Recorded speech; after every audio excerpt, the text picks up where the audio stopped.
नमस्कार दोस्तों। आज मैं बात करूंगा कि आजकल जो सोशल मीडिया पे बहुत ज़्यादा छाया हुआ है एक ऐसा केस जो दूसरी सरहद से एक महिला अपने 4 बच्चों के साथ भारत के सीमा पार सीमा हैदर, जो कि जैसा कि उसका नाम है सीमा, और सीमा पार करके नेपाल के रास्ते से भारत आ गई है अपने प्यार सचिन से मिलने। और सीमा हैदर से वो बन गई है सचिन सीमा, सीमा सचिन। अगर देखा जाए तो पहले एक गाना आया हुआ था, पक्षी नदियाँ और पवन के झोंके, कोई सरहद ना इनको रोके। अगर प्यार सच्चा है, प्यार में ताकत है, प्यार में लोग चांद तारे तोड़ लाने की बात करते हैं, तो ये तो बहुत अच्छी बात है कि अगर प्यार को परवान चढ़ाने के लिए, प्यार को सफलता देने के लिए, प्यार में अपनी ज़िंदगी को आगे गुजारने के लिए वो महिला भारत आई है, तो ये बहुत अच्छी बात है कि प्यार अगर दो दिलों का मेल है, प्यार में दो दिल अगर वो बालिग हैं अपने जीवन के फैसले ले सकते हैं।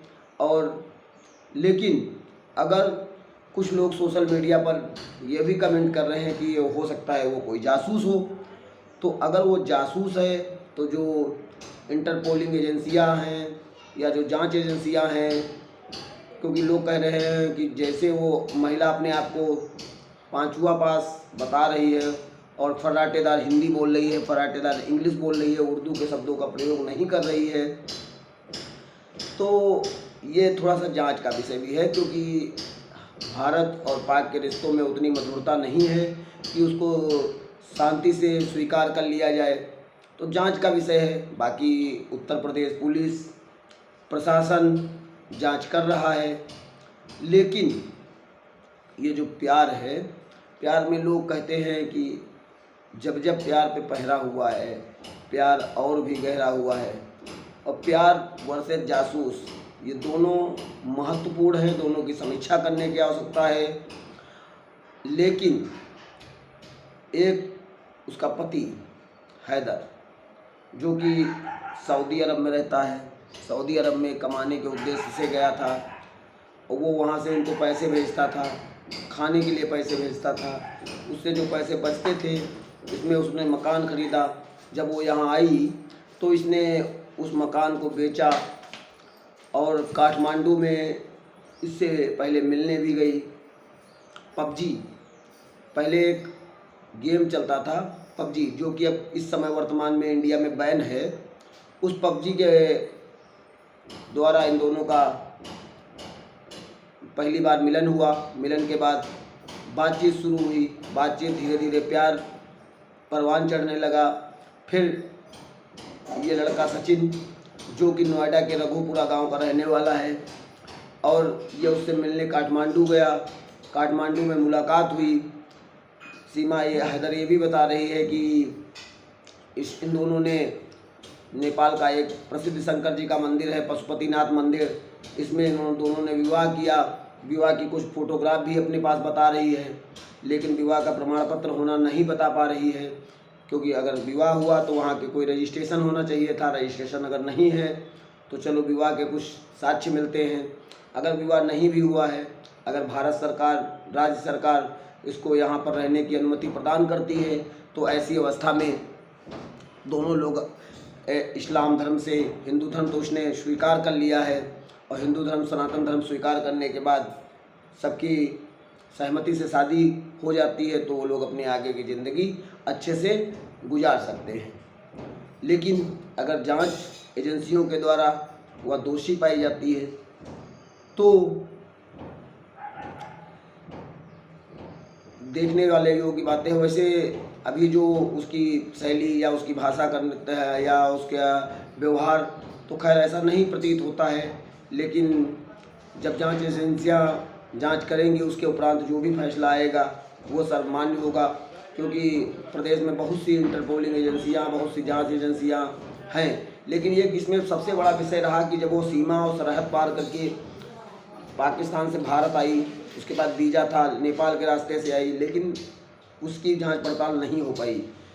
ये बहुत ही कमज़ोर पॉइंट रहा इन बिंदुओं का, लेकिन इसमें ज़्यादा घबराने की या उसकी ज़रूरत नहीं है। कभी कभी धोखे से लोग या छुप के छुपा के निकल आते हैं, और जहाँ पर प्यार जैसी महत्वपूर्ण बात हो वहाँ पर तो आदमी कुछ भी करने को तैयार रहता है, क्योंकि वो अपने भाई बहन रिश्तेदार सभी को छोड़कर एक नवयुवक सचिन के प्यार में पागल होकर चली आई है।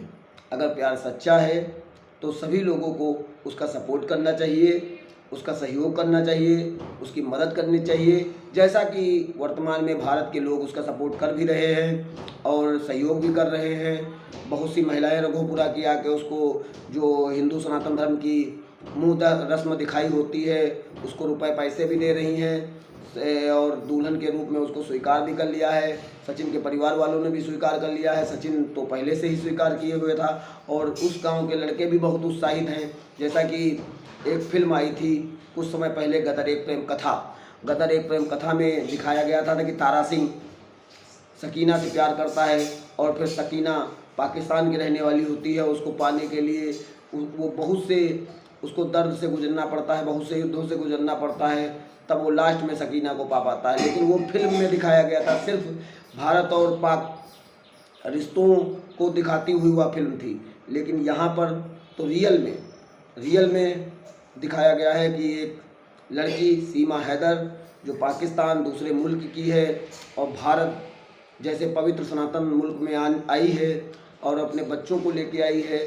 उसने स्वयं इस्लाम धर्म से सनातन धर्म स्वीकार किया है और अपने बच्चों को भी स्वीकार कराया है।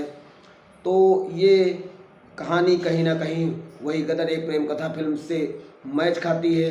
तो अगर ऐसा होता है तो मेरा भी मानना है कि अगर दोनों देशों में रिश्ते कुछ मधुर हों, इस पर कोई समस्या ना हो, और अगर किसी कारणवश इसको भारत से पाक वापस जाना पड़ता है तो पाक से भी विनम्रतापूर्वक निवेदन है कि उसके पास कोई कार्रवाई न की जाए। कभी कभी उम्र के लिहाज से या समय के लिहाज से या परिस्थिति के लिहाज से आदमी ऐसे कार्य भी कर बैठता है जो कहीं ना कहीं धर्म के या देश के या उसके विपरीत होता है। लेकिन अगर उसकी मानसिकता अच्छी है, उसका नीयत अच्छी है, उसके कर्म अच्छे हैं, तो उसको किसी प्रकार का सज़ा का पात्र न बनाया जाए।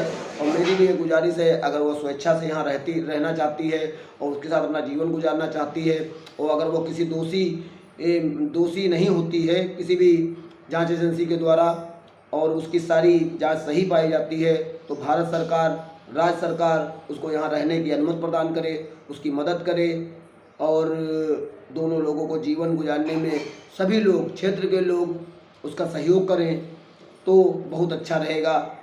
जैसा कि एक फेसबुक का पबजी गेम और जीवन की पूरी नैया में सारे रिश्ते नाते धर्म देश छोड़ के दूसरे देश में आना, ये बहुत गंभीर विषय है, गंभीर है, और ये सब लोग नहीं कर सकते, क्योंकि ये प्यार करने वाले ही लोग देखते हैं। क्योंकि प्यार में न जाति देखी जाती है, न पात देखी जाती है, न धर्म देखा जाता है, न कुछ भी नहीं देखा जाता है। एक हमारे गांव में एक कथा भी प्रचलित थी कि प्यार न देखे जाति पाति, भूख न देखे झूठा भात, और नींद न जाने टूटी खाट, और प्यास न जाने धोबी घाट। इन सभी चीज़ें जो पूर्व में हमारे लेखकों ने, हमारे पूर्वजों ने, हमारे विचारकों ने कहा है, वो जीवन की कहीं ना कहीं शैली में ज़रूर अच्छे से गुजरता है। इसलिए मेरी भी विनम्रतापूर्वक निवेदन है कि अगर वो जांच या दोषी नहीं पाई जाती है तो उसको भारत में रहने की अनुमति प्रदान की जाए और उसको